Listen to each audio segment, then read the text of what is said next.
Welcome to another episode of the High Vibration Reset.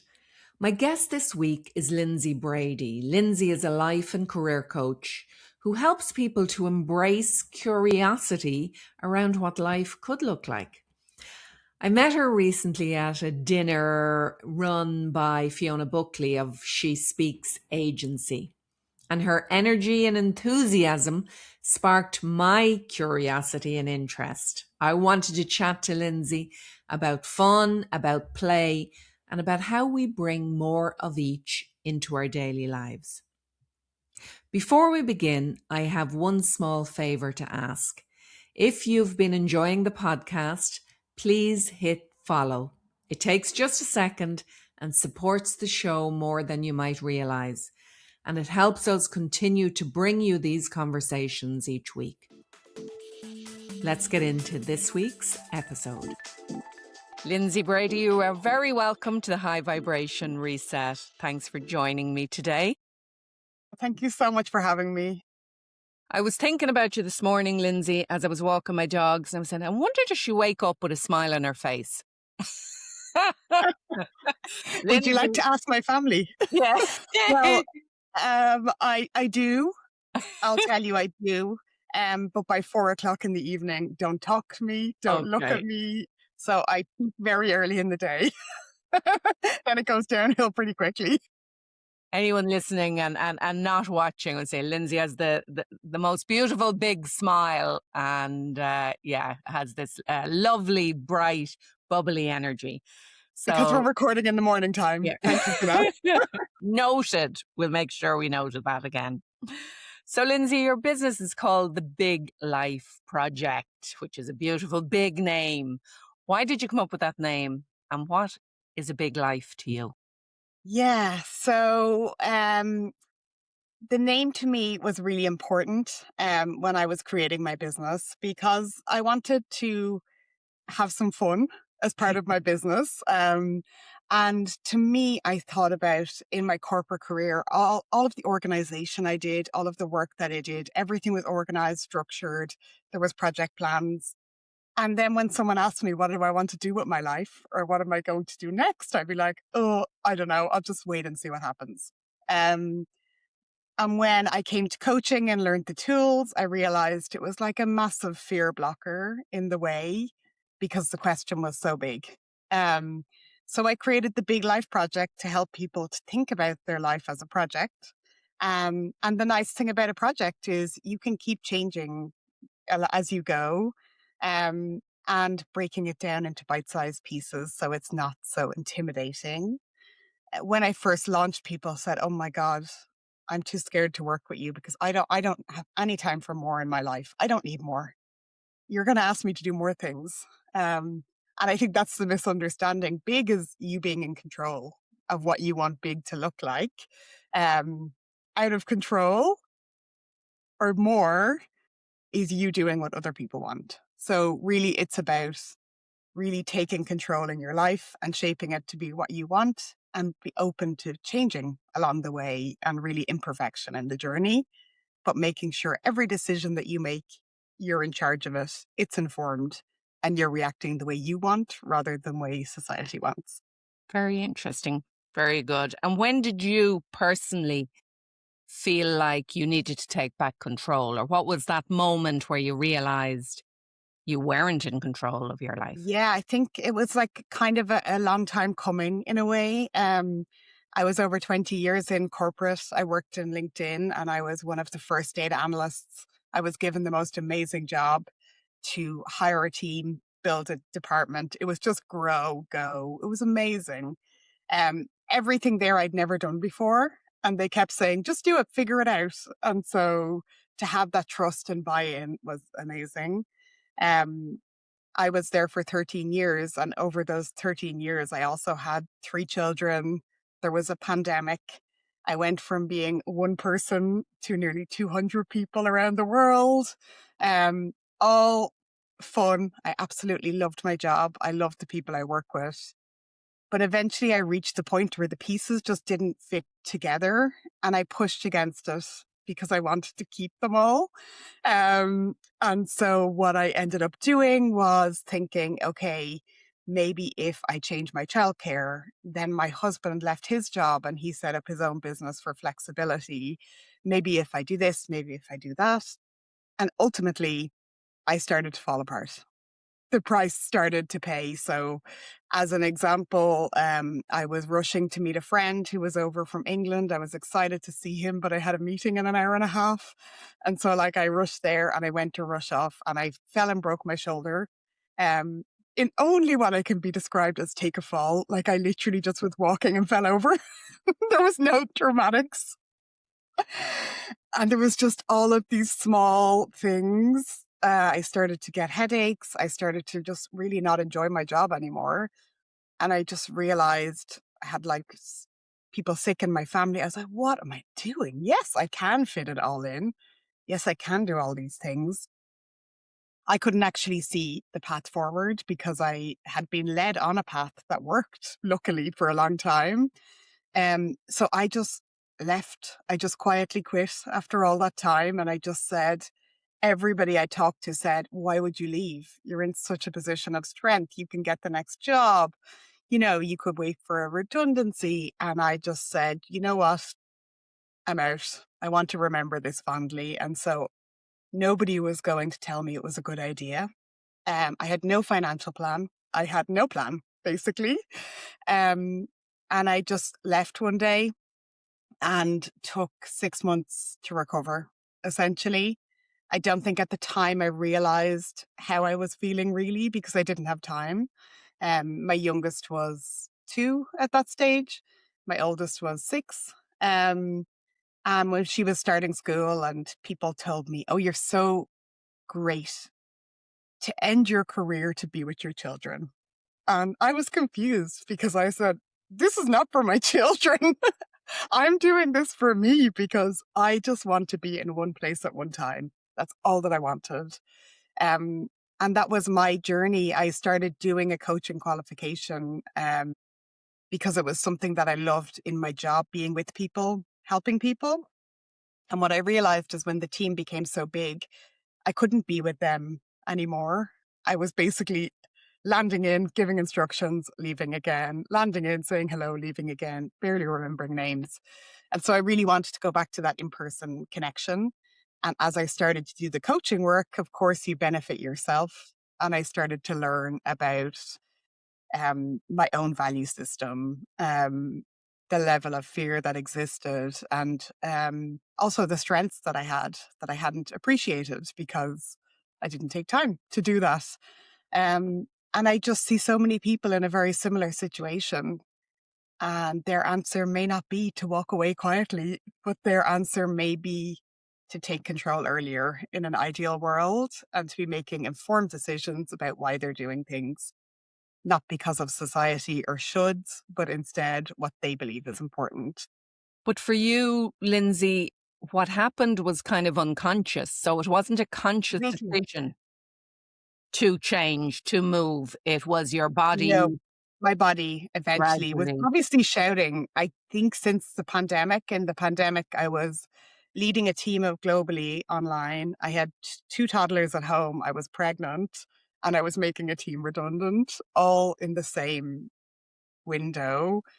And I think in that moment, for me and for everyone, was just survival day by day. And looking back, I don't think I ever emerged from that and recovered. I just kept plowing on, and my body eventually said, you're out, essentially. Do you think that type of lifestyle is possible for women or for anyone to withhold? Or are there things that you know now that you could have done that would have made it much more manageable? It's such a great question. I have thoughts on both sides. On one side, I think there's a season for everything. And for me, getting to do that job from 25 to 35 was the dream. I got to travel the world. I got to be pushed into big stages, big conferences, like really exciting. And for me, that wasn't the important thing going forward, because my leading value is not to do with money. It's not to do with an exotic lifestyle. And so eventually I was earning this money that I was like, what do I even do with this? Like, this doesn't mean anything to me.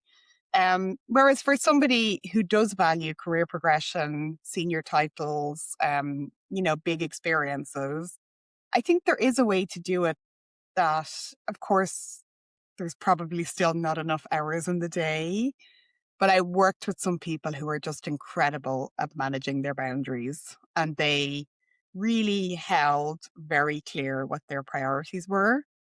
And actually, in the end, the challenge was in my structure, I didn't have people around me holding their boundaries above me.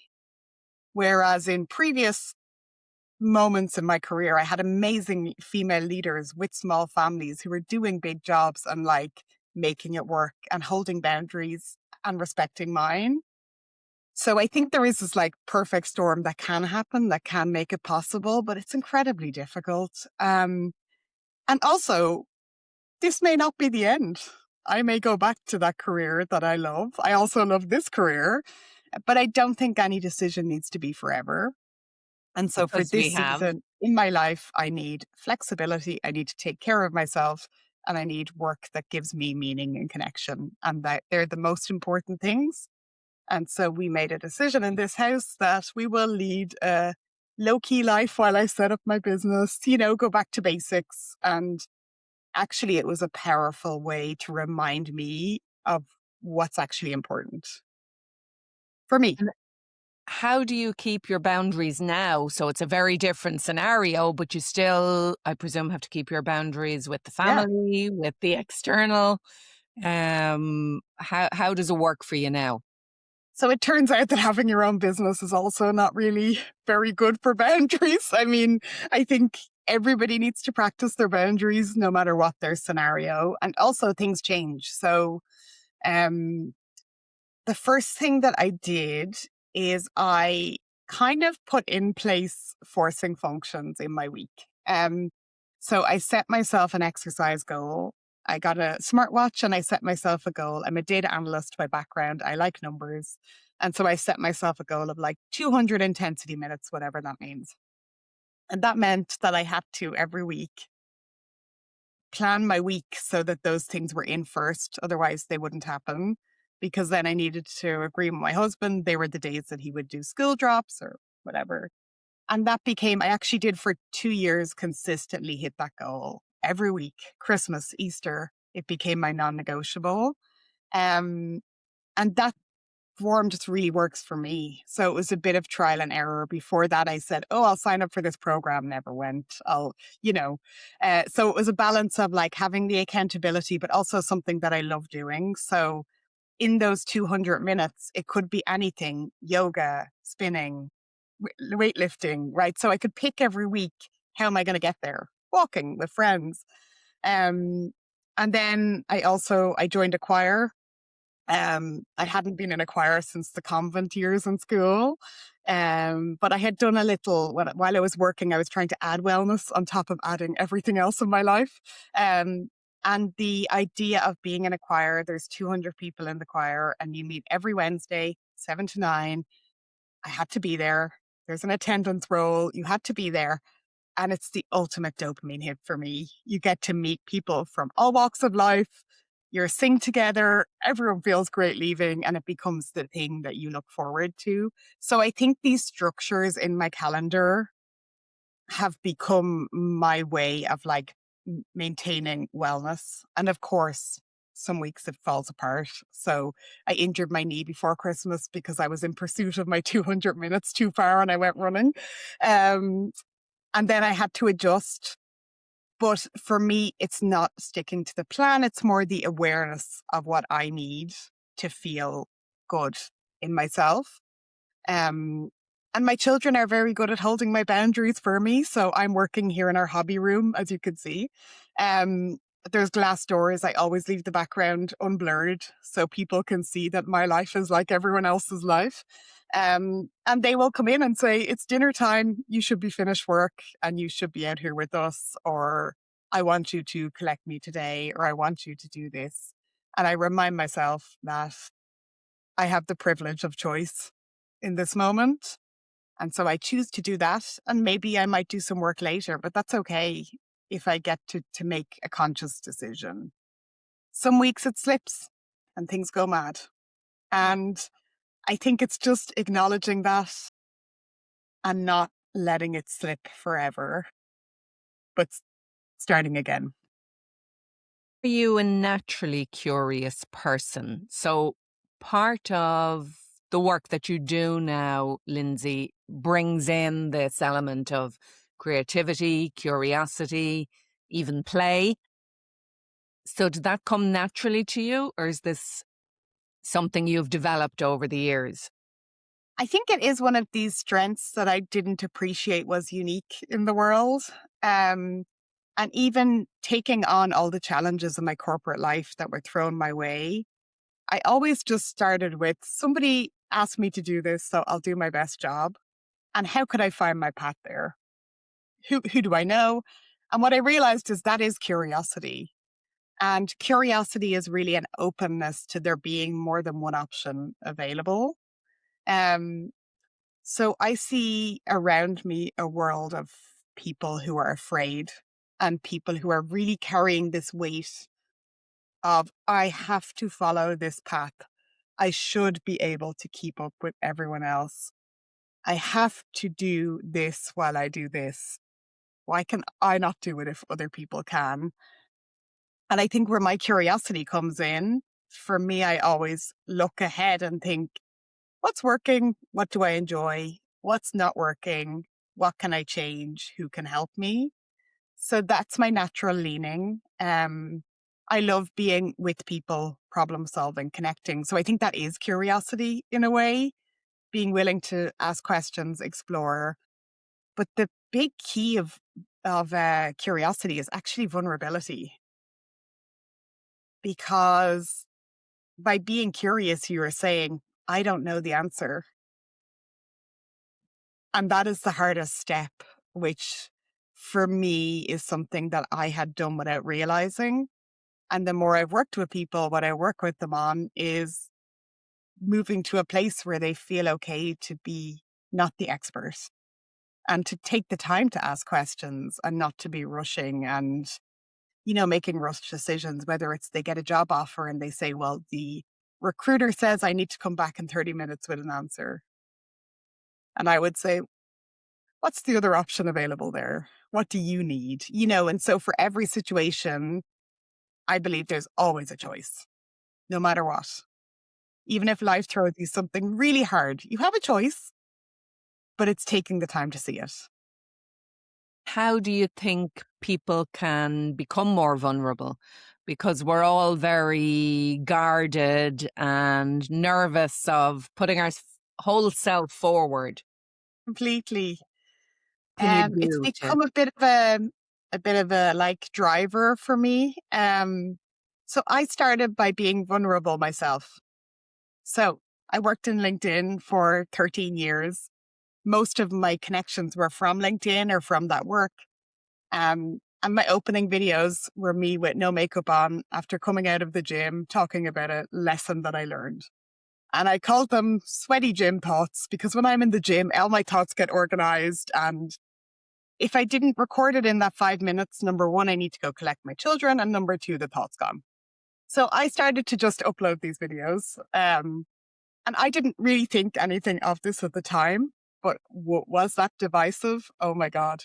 So one group said, thank you so much for being human on LinkedIn, for sharing thoughts while they're live. And like, I took value from what you shared. The other side said, oh my God, what are you doing? Do not go on LinkedIn with no makeup on. You need to edit your videos. And I said, well, that's my face. I'm sorry. That's what I look like.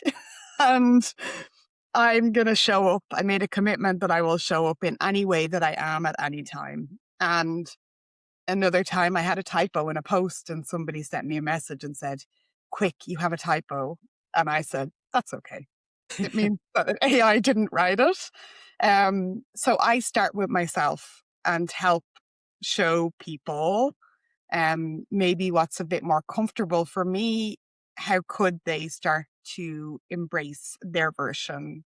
And it really comes down to understanding back, like zooming out, what do they want? What is their big life plan? And I think when you start to get passionate about that, a lot of the fear goes away because you're focused on the goal that inspires you instead of following. And do you nurture curiosity in your children?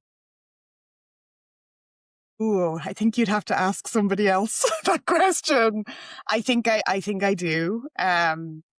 My family are quite creative, curious people, and even as a child, we were allowed to decorate our bedroom once a year. So I remember one year going and buying loads of panels of mirror, getting them cut in a shop. I think I was 12. I went and got all these mirrors cut. I super glued them to the wall and I painted rainbows all over my wall. They Oh, didn't bat an that's eyelid. Another year I practiced wallpapering. Another year. And I think this has kind of shaped this idea of go with the flow. No matter what we said, I'm going to go travel. Say, okay, off you go. Okay, off you go. And I think that has now passed to my children. My daughter is 10 and she's my eldest, and she is absolutely could not care what anyone else thinks of her. She just has no, I'm sure it will change when she becomes a teenager, hopefully not. But she makes little houses out of cardboard and like all of these incredible little dioramas. She dresses in every print that you can imagine together, and she just doesn't conform. And I love it because it won't last. But I think even having those moments of just being yourself and being comfortable to be yourself, I think it does pass down. And I am not the parent to sit on the floor and play endlessly. I am not Mother Earth here at all. But they pick up on how you show up around the house, what you do in your career. So I work a lot with Lego. They were washing Lego for me at the weekend. That's a perfect play. That's also helpful for me. And so, yes, I think it does naturally follow through the family line, which I hope they keep. absolutely. It sounds like it was nurtured in you, that Yep. just allowing you to experiment, to try new things. Yep. And it's a good point, Lindsay, that you bring up about your daughter. And that's, you just said, quite casually, she doesn't conform. She wears different color prints. And society has really a lot to answer for taking all of this away from us, this creativity, this interest in being different and trying things in new ways. I was at an event at the weekend and there was a woman in her 40s with a dress of one pattern and a pair of leggings with another. Now, I admire that, but I know a lot of people would look and go, oh my God, what's she doing? Um, what's wrong with that? What's wrong Who with says? Who says?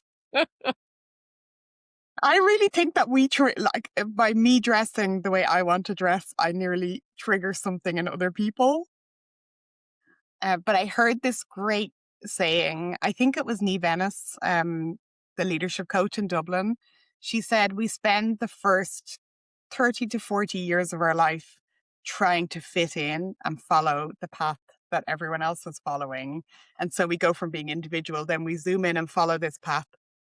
And then we spend the second half of our life trying to undo that and re-emerge back to figure out who we are and to escape that path. And I think that's true. And also, I think that's kind of sad. what have you done to change that? I think by making the move that I've made is the first. So I made that change in my life. That again, I may go back and work in a corporate office. I'm not against that. People say, "Oh, is that it? You're finished? You walked away forever?"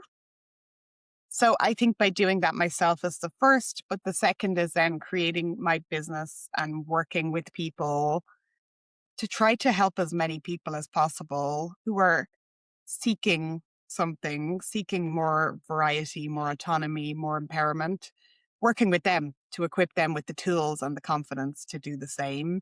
So for me, it's really that mission of like reaching as many people as possible that they know they have more than one choice.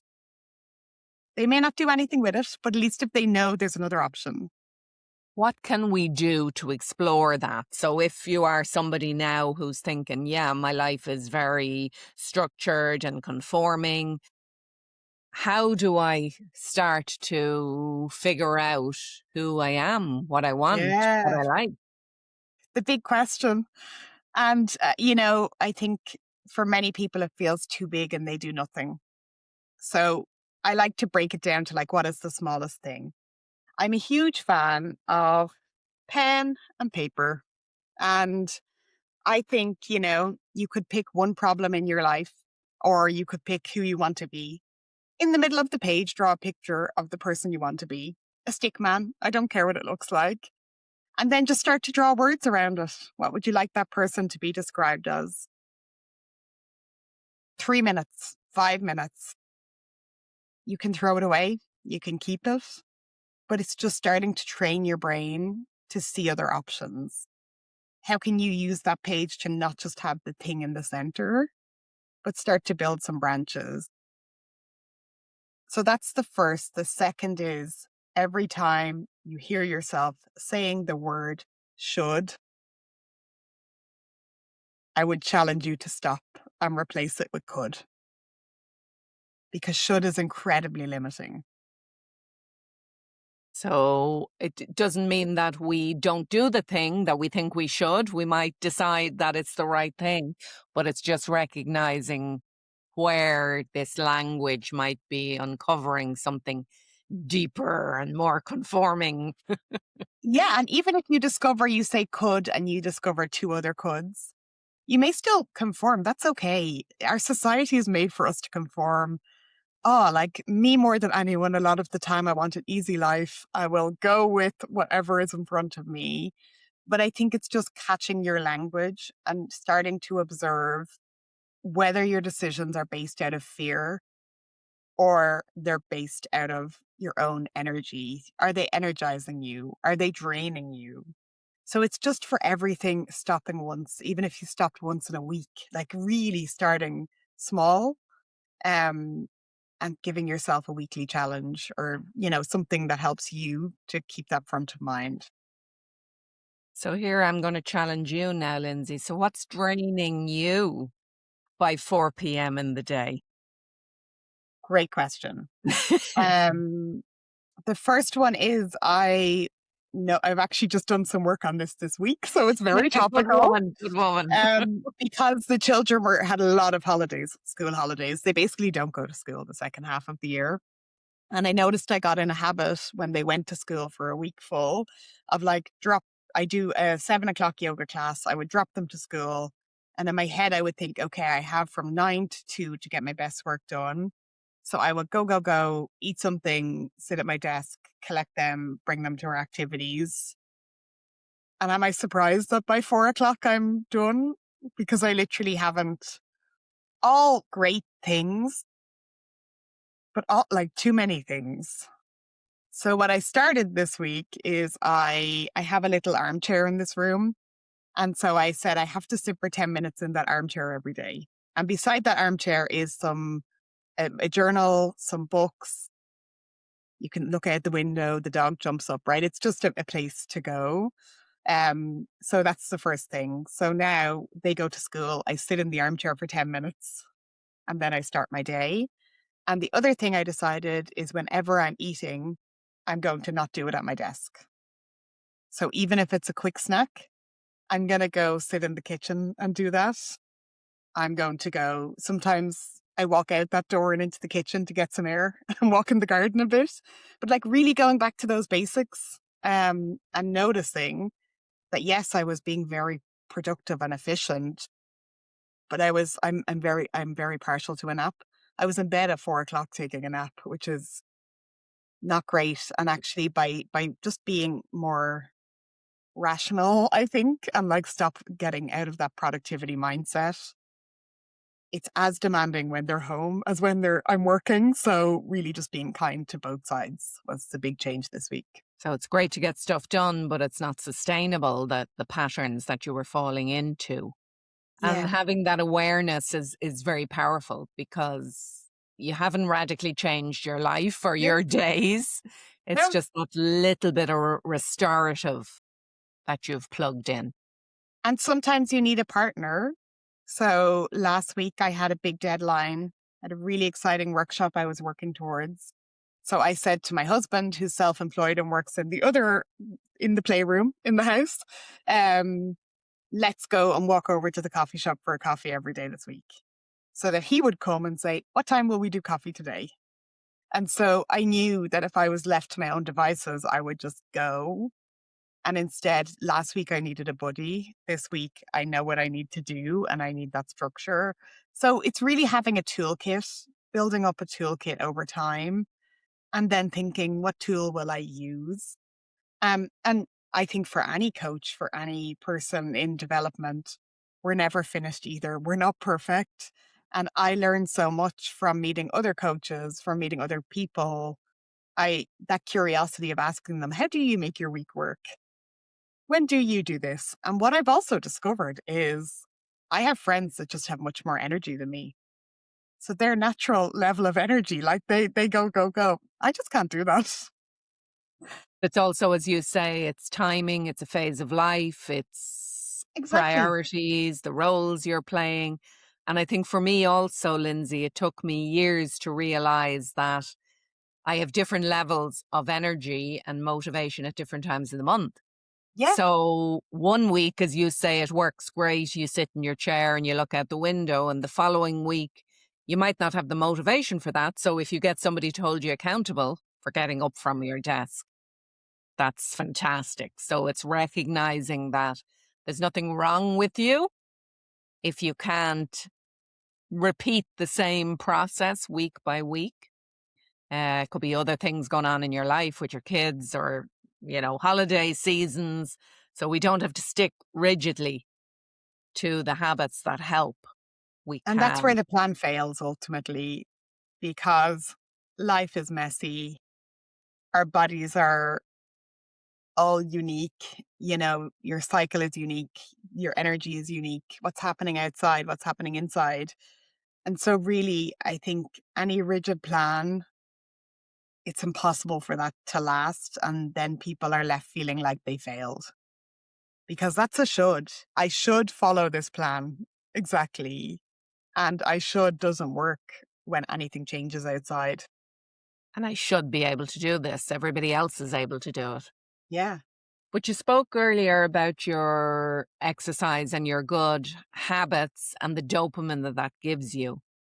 So many of us are stuck in this dopamine Yeah. loop Yeah. where we're constantly seeking more dopamine. And I know I'm Yeah. a dopamine addict as well. And I know that I need to move more into the rest and restorative, because, yeah, getting things done is very exciting, and going out Yeah. and having fun and playing sport, dopamine, dopamine, dopamine. But then when do I stop? So you mentioned, your chair and but is there more restorative in your life? Is there So more ways? restorative has entered my life in the last 2 years. It didn't exist before. So even my original approach to exercise, my sister is a yoga teacher and she's always laughing because she used to call me like all or nothing because I would go and do extreme spin class or not go at all. Like if I'm going to spend that time, it needed to be productive. It needed to get me to my goal and I was gone. And meanwhile, she's like, I don't like anything too strenuous. I'm going to gradually do this. And so we were very opposite. She actually started a yoga business. And when I was on my career break, I started to help her to build that business. So I would help her to go set up the room, get the room ready. And so she tricked me into yoga, basically, because then I was there every week. You're here and, now. and it was a beginner class. And so I gradually started to move that way. And then for a few months, I was like, I actually love doing nothing. Like it took me 3 months of my career break to just sit in bed and watch Netflix. Just wouldn't have done that. I was like, do people do this all the time? This is so nice. So I think now I've discovered more of this range. And again, through being probably forced to, but also being open and curious about other options. So because she was there setting up her business, kept saying to me, just try it. I was like, oh, it's very slow. Um, and now I do yin yoga. I do normal yoga. I love going to any of those like just lie down things, sound baths and all of that. I actually partner sometimes with like wellness professionals, and we would do a random mix of Lego serious play, which is like using curiosity to build with Lego, and a sound bath and yoga. And people think we're mad, but really they're all the same thing, which is like being present and immersed in the moment and trying something new. And then I'm really great at napping, like really great. So when I was working, I could do 10 minutes between meetings. So what I've discovered is it's actually a strength. So if I notice during the day I feel tired, the point of working at home is I can pop up to bed. I use the Insight Timer app, which is a really great free meditation app. I turn on a 20-minute meditation, 15 minutes, and I basically fall asleep, but the meditation is playing. So I wouldn't call myself a very good meditator. Um, but that little restore really is something that I used to think everyone did. Now I meet people all the time that say, I wish I could go for a nap. I'm so tired. And now I appreciate, oh, actually, this is something I'm good at. I'm very good at this. And it fits in my life now. Whereas if I was in an office, that would be very difficult. Yeah, yeah. But as you say, that taking that break with Inside Timer, which is a fantastic app, you can check me out on it. Uh, Oh, are you on?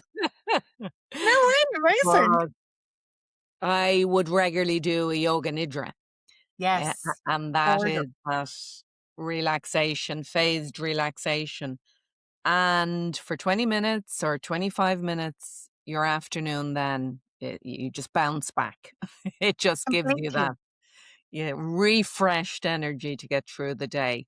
But it doesn't have to be 20 minutes. 20 minutes might sound like far too much for somebody to give and start out with. 5 minutes, just taking that stillness, even sitting in a chair, you don't have to go to bed, and just taking that gap can be so re-energizing for the rest of the day. Completely. I actually found a 2-minute breathing exercise that works really well for me. It completely calms me. And so now I can do that between calls if I need to. If I'm doing a coaching call, it's quite heavy. I have this 2-minute breathing exercise. It's 2 minutes. Like I can't give myself any excuse not to do it. So it's literally the minimum. And I know it will make me feel better. So again, in the toolkit that goes, and you pull it out when you need it. And I think a lot of the barriers with people to doing that is they don't believe that such a small investment in time will give them the results that they're after. They're too stressed, they're too overwhelmed, and their mind blocks them from allowing, okay, let's step into what Lindsay tells us. Let's be more curious and let me try this for a week. A 1 minute meditation or Yeah. a 2 minute breathing exercise, once a day, twice a day, if you can pull it off, and just Yeah. let's see what happens by the end of the week. And you might be very surprised. So, Lindsay, one of the things you do is this Lego curious play. Yes. Talk to me a little bit about that, but also about the importance of play. Yeah. So when I started coaching, what really hit me in my first practice clients was the level of fear and perfectionism that exists across our society, I would say. And so this is where I started to lean on some of my own techniques. So I got people drawing pictures. And so I would say, okay, draw a picture of the first image that comes to your mind. And they would say, I'm not very good at drawing. I I got a C in junior cert. And so I moved towards this. I'm not giving you a medal. I'm not even going to see it, but I want you to practice. And as we started to do that, I noticed people's brain was shifting. Suddenly it was unlocking some freedom, a little smile, a moment of calm. There was something changing. And so then I started to work with Play-Doh. And I used to do a group coaching program and get them all to build one of their values in Play-Doh, for example. And they would say, "Oh my God, I can't show you. This is so embarrassing." And then, but the fun that would come into the room when they would show us their like snake that didn't look like a snake. And, it's just playful. But also they had learned something about themselves. And what I discovered is life has become so serious and we've all become so regimented that we've lost the ability to play. And play to me is not necessarily doing imaginary Barbie play, but instead exploring different options and just not worrying about the outcome. I'm naturally not competitive, which is terrible for many parts of my life. But I think it's good in this part because, like, I'm the worst person in the yoga class. I don't care. I'm the, And so I was like really shocked by how much people were feeling self conscious about their own abilities. And so I went in search of more research about what was happening, understanding, and I discovered Lego Serious Play. And Lego Serious Play is a methodology that was built in Lego headquarters because they realized they were selling their product to children and changing their lives, but they weren't using it in their boardroom. And so they created an approach to using Lego to unlock new parts of your brain. And what the neuroscientists found who they hired was 70% of the neurons in your brain are connected to our hands. So if 70% of the neurons in your brain are in your hands, and as one of my very wise mentors said, our body wasn't made to carry our head around.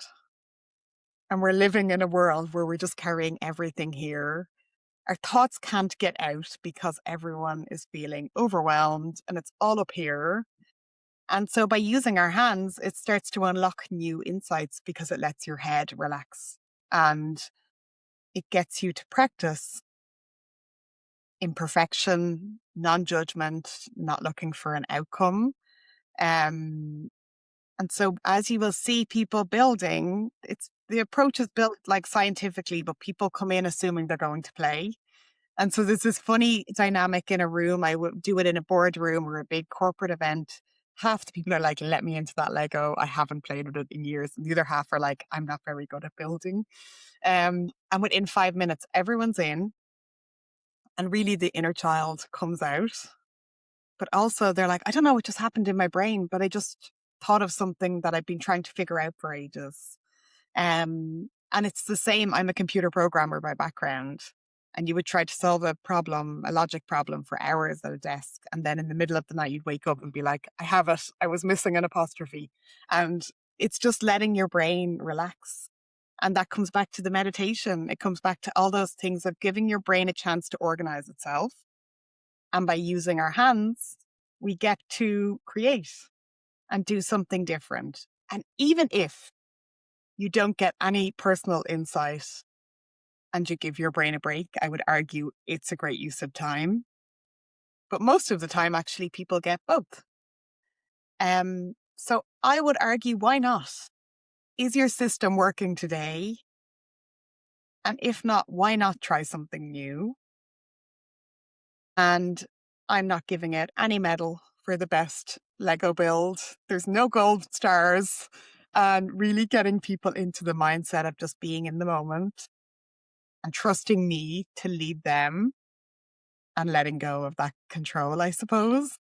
So it's kind of like a thing you have to try. I run taster sessions for a Lego Serious Play because I think people need to try it to buy into it. Um, and I love a skeptic because I'm like, "Okay, come on in. Come on in and let me show you." And it's not for everyone. Everyone needs to find their own toolkit. But for the people who do discover these things, so you'll see my Lego people in the background, they all have different faces. So I ask people to describe their emotions and we give them names in the Lego characters. And often they can name the character, but they can't name it in themselves because you're looking at something very tangible.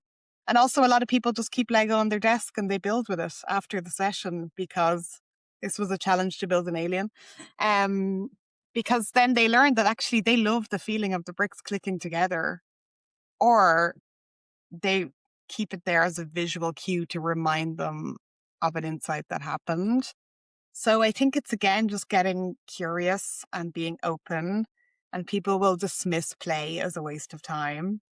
But I would say, why not try if things aren't working otherwise? So is it that the play is engaging the conscious mind, so the thinking mind is put offline for a bit, and that's Exactly. where the unconscious can deliver some of those insights or Exactly. And even in the yeah. room, people become less conscious of each other. You can see that they move from being quite socially aware to being immersed in what they're doing. And then when I ask people to share their build, they're so proud. They want to show you their build because they've let themselves go, essentially, and let themselves just enjoy the process. I spoke about this earlier in the season. We were speaking about the how society has told us that play and creativity is useless unless it's producing an output.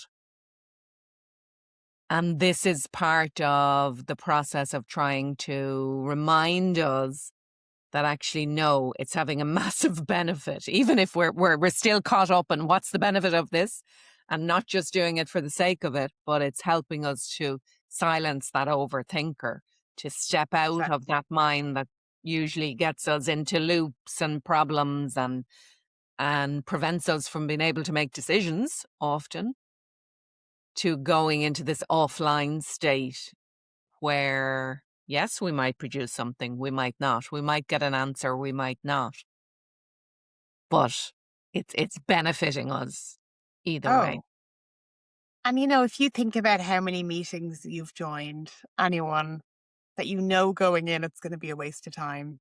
And going in, the same person's going to talk. And going in, you're going to walk out with nothing. So why is that not a waste of time versus trying something different? Even if it was 1% better, the question I ask when I work with organizations is your approach to an offsite working today? Is your approach to a leadership team working today? And often you will get a different answer from the team as the leader. But understanding, okay, well, if it's not working, are you open to trying something different? And that is amazing because having the awareness that it's not working, or we can spend 2 more years all dreading the Monday morning meeting that everyone knows the same person's going to talk. What's beautiful about Lego Serious Play is it's incredibly inclusive. So everybody in a room has to build. So there's no hierarchy. There's nobody watching and judging. If you're in the room, you're building, and everybody shares their build and gets equal airtime, and everybody else needs to respect them. So suddenly, if you're the intern or you're the CEO, you're all doing the same thing, you're all contributing the same thing.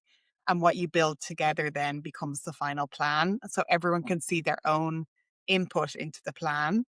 And maybe the loudest person has the best idea. Maybe the loudest person doesn't have any ideas, right? Volume does not dictate the quality. Um, and by doing this inclusive process, suddenly you're bringing everyone, giving them an equal playing field to feel heard and valued. And regardless of whether their ideas are used or not, they feel like they've had an input.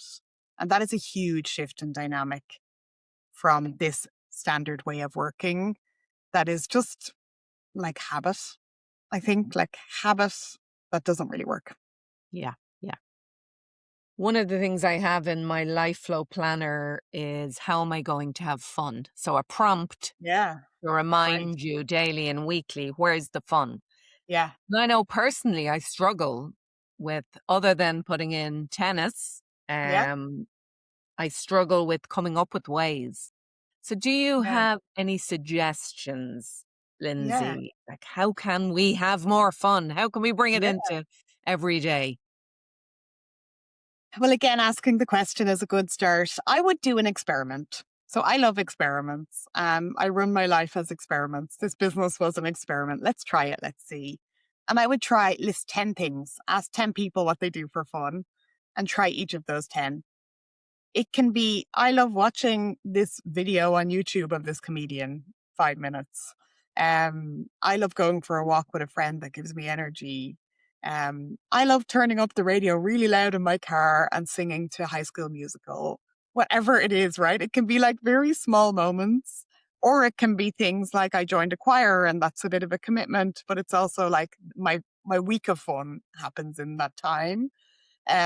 So I think it's like, do I need more community? Do I need less? Some people are maybe outward too much and they need more time themselves, or they need that connection.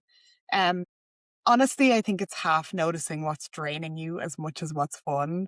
And so if you're going to do something with somebody who doesn't bring you that joy, maybe notice that, and that doesn't go in your joy category. So even if you're at a comedy show with someone that drains you, it's not fun. So it's noticing what's good for me, and it's different for everyone, but get ideas, ask people. Yeah, yeah.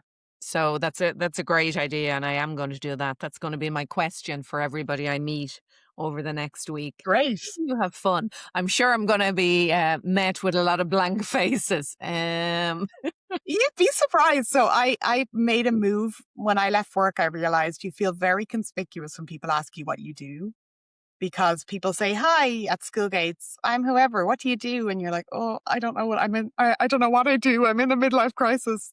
And so I started to ask people instead, "What do you love to do?" And I get the most amazing answers. Like, if you ask people, you would be amazed. People love talking about themselves. Um, and when you ask them something unexpected, you get the most fascinating answers of things that I would never have known about these people. And I think you learn a whole lot more about people than what is their job title, which still doesn't really mean anything. So, Lindsay, what do you love to do? I love to experiment. I love to stay open and try different things. If somebody says, "Do you want to come do this?" I say yes. I always took the approach of say yes and figure it out later. And it ended up, sometimes it's pretty hairy. I joined the GAA Mothers and Others group. That was a fail. That's definitely, that was not for me, but I went. And other things I've went and I've stuck with. But I think it's being open that, like, if something doesn't go well, it's not the end of the world. And so it's, being open, experimenting, trying, learning, not So, taking it too seriously. as Gary V would say, try shit. Um, Exactly. just keep trying. Just say Yeah. yes. You don't have to stick with it. Just give it a And go. before your excuses can even come up, just say yes, figure it out. Otherwise, your brain will tell you, "Oh, actually, you don't have the right gear. You are not fast enough runner," or whatever it is, don't let those voices come. And that was a lesson that one of my clients taught me after she had breast cancer. I remember speaking to her some time later, and she said that. She said, Ciara, I just say yes. I say yes to everything. I say yes to all experiences, whether I think it's a horrible idea or not. I say yes. And her voice often sticks in my head like that when you're asked to do something that your natural inclination would be. No, that's not me. Or I don't like the cold when I was asked to come see swimming. Yeah. So yeah, and then it became something that I loved because I said yes.